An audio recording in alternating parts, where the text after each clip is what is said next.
안녕하십니까. 이데일리 이해라 기자입니다. 세계 경제, 무역 질서에 거센 폭풍우가 몰아치고 있습니다. 산업부에서요, 여러 협상 현장을 이끌어 오셨던 분입니다. 미국 피터슨 국제경제연구소 여항구 선임연구위원님과 함께하도록 하겠습니다. 안녕하십니까? 네, 안녕하세요. 네, 트럼프 행정부의 관세 조치 총평을 한마디로 촌철살인 해주신다면요? 지난 70년 동안 글로벌 경제 시스템이 이 자유무역 위주로 왔었는데 지금 트럼프 대통령은 그 질서 자체를 바꾸겠다. 지금 기존의 질서를 무너뜨리고 이제 새로운 질서를 만들어내겠다. 이게 이제 좀 트럼프의 그 상호 관세 이런 데서 우리가 지금 느낄 수 있는 거라고 그렇게 생각합니다. 그래서 많은 분들이 이게 어느 정도나 지속될 거라고 보냐 이렇게 물어보시는데 저는 이게 우리 열대지방에서 그냥 한번 확 지나가는 스콜 이게 아니라 완전히 우기가 기후변화가 생겨가지고 이제 완전히 우기 시즌으로 이제 바뀐 거다 그렇게 생각을 합니다. 그러니까 이게 단기적인 이벤트보다도 이게 세계 경제 질서에 구조적인 변화가 온 거다 그렇게 지금 저는 보고 있습니다. DC 분위기는 어떤가요, 본부장님? 지금 한국에서 느끼는 거랑 또 거기서 바라보실 때 그 현장의 느낌 어떠십니까? DC는 굉장히 지금 좀 흉흉하다. 흉흉하다. 흉흉하다 그렇게 볼 수가 있고 물론 이제 해외에서는 이 관세에 대해서 많이 관심을 보이시는데 또 미국에 있으면 일론 머스크의 그 소위 더치 그게 이제 정부 효율부 그렇게 해석을 할 수가 있는데 거기서 뭐 사실 USAID나 그 교육부 이런 부분은 사실 어느 정도 감축이 될 거다. 그렇게 다들 예상은 했었지만 뭐 나사, NIH 그러니까 국립보건원 등등 이런 어떻게 보면 미국 경쟁력의 기반을 형성하는 그런 핵심적인 기관도 아주 대폭 이렇게 인력 해고하고 기관 축소하고 뭐 이럴 줄은 몰랐어요. 그래서 사실 많은 사람들이 지금 해고당하고 아니면 나는 또 언제 이 이메일 받나? 해고 이메일 받나? 이렇게 하다 보니까 뭐 사람들이 막 지금 다 집도 처분하고 그러다 보니까 지금 DC의 부동산에 그냥 그 집 팔라고 내놓은 게 몇천 건이 지금 갑자기 몰렸다라는 뭐 그런 얘기도 있고 또 그 외국인들 이렇게 그 여러 가지 그 디플로매틱 하거나 뭐 국제기구나 이런 데서 일하시는 부분들은 비자 이슈 한번 나갔다가 이제 또 못 들어오는 거 아닌가. 그래서 굉장히 지금 분위기가 불안정하고 또 굉장히 좀 흉흉하다 그렇게 말씀을 드릴 수가 있어요. 미국 내도 그렇고 지금 글로벌도 굉장히 흉흉해졌습니다. 지금 이 관세라는 한 가지 때문에요. 지금 이걸 놓고 저희 녹화일 기준으로 어제 밤에 요 간밤에 한덕수 대행이랑 트럼프 대통령이 25분간 통화를 나눴다고 하죠. 차기 정부가 돌아설 테니 그냥 트럼프 행정부가 무엇을 원하는지를 짚는 정도의 그냥 그 정도의 의미였다 이렇게 보시는지 어떻게 보세요, 본부장님은? 이게 뭐 두 가지 측면이 다 있다라고 봅니다. 우선적으로 이제 4개월 동안 사실 우리 국민들이 굉장히 불안해하지 않았습니까? 다른 나라들은 뭐 다 정상들이 DC에 가서 트럼프 대통령 만나고 또 뭐 이렇게 굉장히 긍정적인 그런 분위기가 형성되는 것 같고 한데 사실 우리 쪽은 억세스가 안 되니까 그러던 찰나에 요번에 마침내 그 한 대행께서 이렇게 전화 통화라도 하면서 또 분위기가 상당 부분 이제 긍정적이었던 것처럼 보여지고 그런 부분은 이제 긍정적이라고 생각을 합니다. 근데 이제 사실 우리나라가 또 지금 이제 대선 국면으로 들어가서 6월 3일인가요? 6월 3일에 이제 대선이 있고 그럼 뭐 바로 이제 또 새로운 대통령이 선출이 될 텐데 그렇기 때문에 이게 굉장히 좀 애매한 상황이다.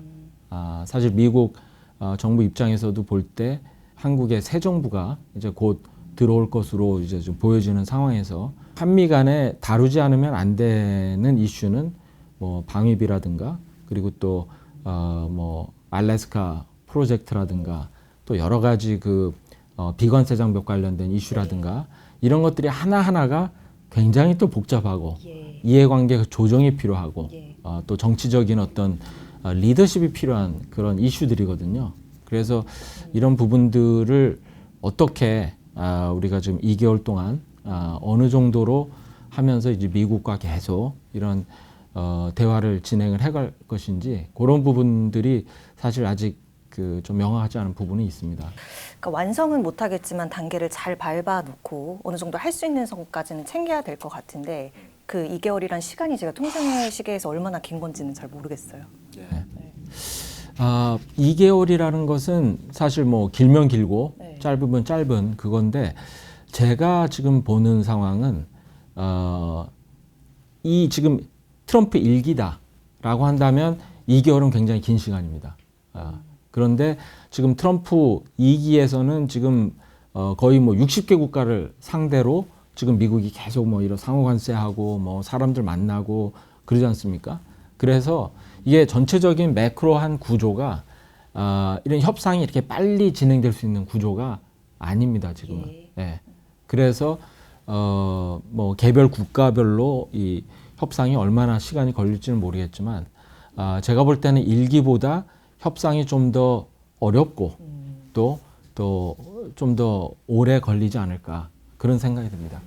방위비랑 무역 적자 뭐 등등의 패키지를 얘기를 했는데 이거 이해득실 따지면 어떻습니까? 사실 그 트럼프 대통령은 그 캠페인 하면서도 계속 이 한국의 그 방위비 그 협상 특히 일기 때 본인이 이거를 타결하려고 했다가 사실 한국 정부와 뭐 여기서 이제 지연이 되면서 바이든 행정부에서 타결하고 했던 부분에 대해서 굉장히 좀 어떤 불만 같은 것을 아주 공공연하게 계속 내비치셨습니다. 그래서 사실 어느 정도 예견이 돼 왔던 그거고 사실 우리나라 입장에서는 미국이 뭐 안보 그리고 이제 국방에 있어서 우리의 지금 그 정말 그 가장 중요한 우방국이고 그리고 또 사실 최근에는 우리의 그 투자라든가 이제 무역 그 수출의 어떤 뭐랄까요 중심이 지금 미국으로 많이 좀 옮겨가고 있는 그런 상황이지 않습니까? 그래서 어차피 트럼프 정부와 대한민국이 이렇게 협상을 한다라고 할 때는 이게 개별적으로 이렇게 되는 게 아니라 이 전체 뭐 국방과 경제 안보, 통상 이게 모든 것을 다 이제 종합적으로 이제 고려하면서 이제 딜을 할 수밖에 없다라고 봅니다.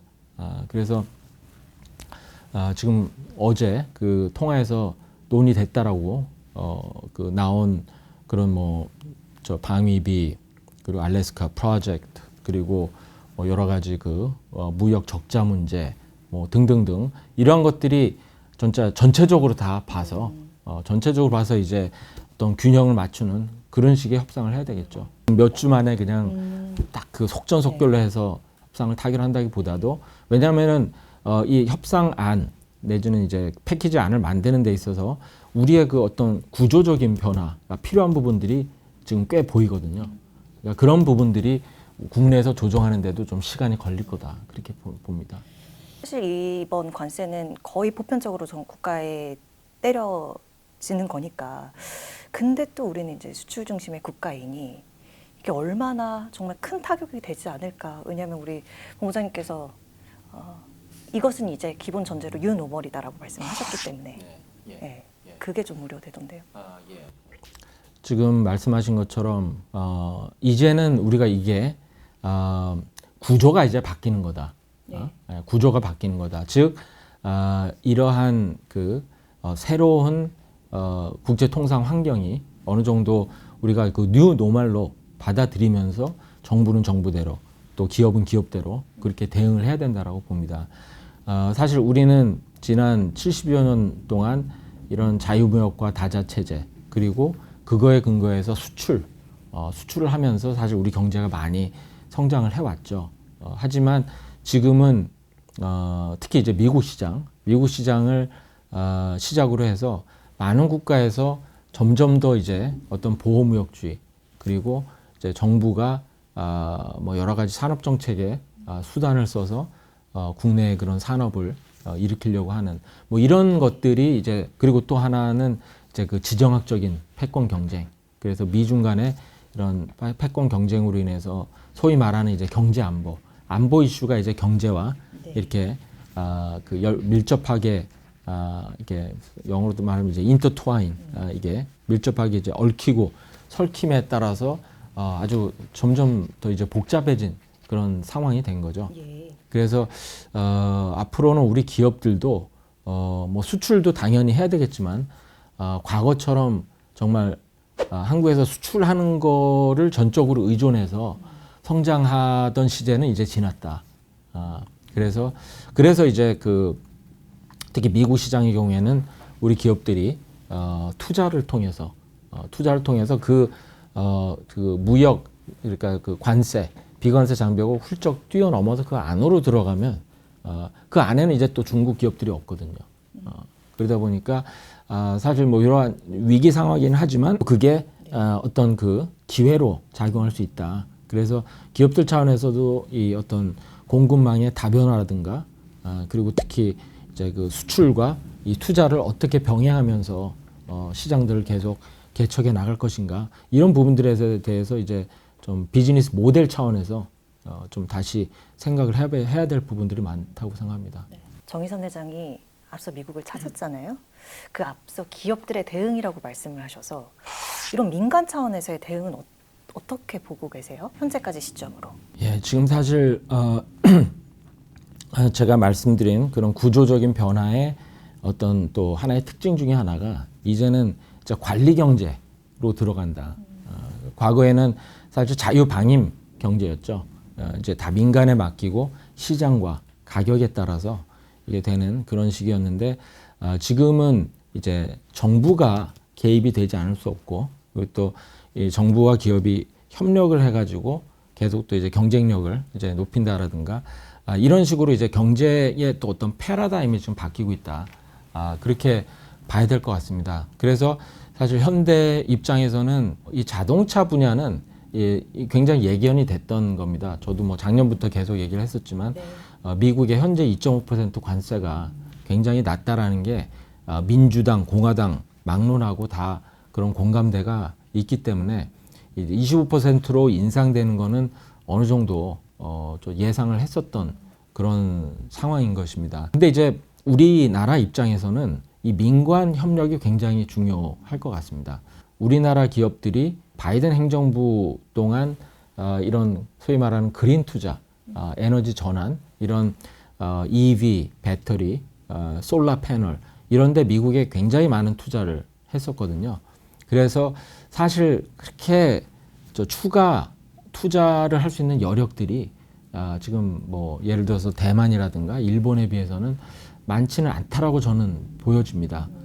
그래서 그렇다라 그러면 기업과 정부가 같이 이제 긴밀하게 조율하고 협력해서 이제 미국과 어떤 최대한의 협상 카드를 우리가 만들어서 활용할 수 있는 그런 측면이 있거든요. 그래서 현대 입장에서는 뭐 정부와 좀 이렇게 같이 협력을 하면서 이렇게 우리나라가 상호관세를 막고 나서 그 다음에 이제 우리 협상 과정에서 뭐 현대의 투자나 또 다른 기업들의 투자 이거를 협상 카드로 이렇게 좀 모아서 그러니까 개별적으로 이제 각자 도생하면서 하기보다는 이렇게 모아서 하는 게 사실 우리 국가 차원에서도 그리고 개별 기업 차원에서도 더 협상력이 더 높아질 수 있다.